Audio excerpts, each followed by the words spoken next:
Audrey is founder of AG Boys, and her superpower is to empower women and to help women to find their excellence. Please welcome to Audrey. Please come here. Where is Audrey? Awesome. Hi, everybody. Hi, so I am super excited to be in this room today because it's really special to be in front of so many people who are part of my community and that I can look out and hear stories from people like me. So this is really, really special. I want to tell you a little story first, which is kind of about my childhood. So workplace challenges don't stay in the workplace, right? They've been following us everywhere, right? We all know that. So one of the first things that I remember about challenges is being a 13-year-old and going to my my grade school counselor and saying, there's this high school that the city is opening, it's public, it's for, college prep, I've aced all my classes, I really want to go there. And the first thing he said to me was like, no, don't even try. And that was the first no I had ever heard in my life. And I was like, why? This is my moment. Like, this is why I studied so hard so I could go here. And he told me no. And of course, my reaction was to do it anyway. And I got in, right? Yeah. Woo! Which is super exciting, right? And then fast forward, I'm a junior in high school. I got into this great college prep high school.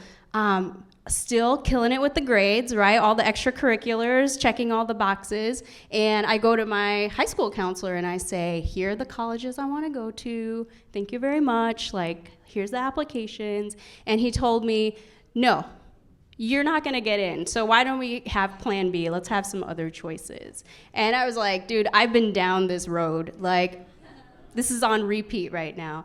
And it was a super valuable lesson for me because I realized that no one was gonna dictate my value and no one was gonna decide what path I was gonna be on.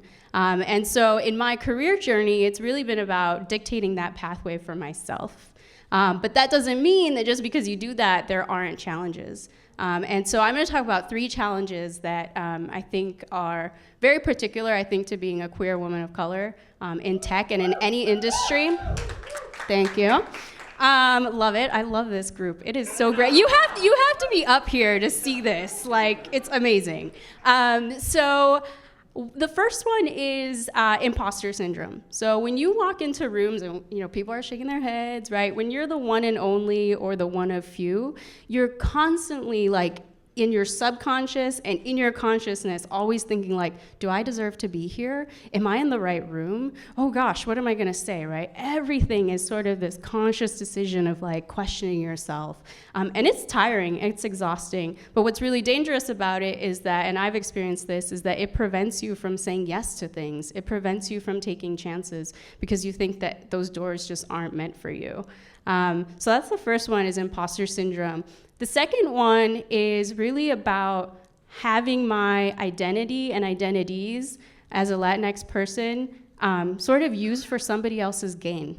So, I tell my story, and I'm comfortable telling my story now. At different points in my career, I wasn't, and I shared that with people I felt comfortable with and in a safe space with. But I often found that companies and organizations, no matter those that have good intentions or bad intentions, will use your story. You'll be the poster child for diversity, you'll be the poster child for whatever it is, and they'll roll you out. Like, they roll you out, right? And they put you in front of the people that they want to look good in front of. And that's a super big challenge because you just then you start questioning, like, why did they bring me here? Like, am I deserving of this opportunity? What's the true value that I bring to this space?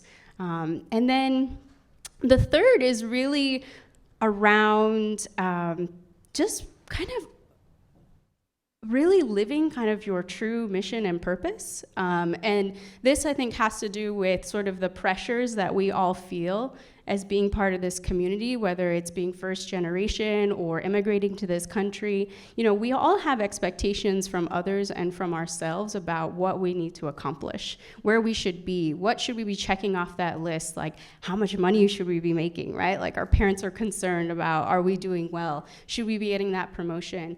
And sometimes, like, we fall into our own trap of feeling like we have to fit in a box and we're not making decisions around living out our true mission and purpose. And I think that's super important, is that, you know, if you're pursuing something, you're doing it with your whole heart and your full intention. You're not doing it because you're trying to prove someone wrong, which I started doing when I was back in grade school, right? But I had to realize, like, am I doing this because everyone's telling me no, or am I doing this because I truly believe in what I'm doing?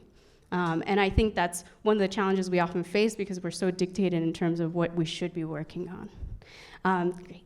And so just to close, I just want to say, like, thank you for calling it a superpower. But yes, I guess my superpower is really about uplifting women of color. And so please follow me on Twitter. Like, I am all about getting women into positions of leadership.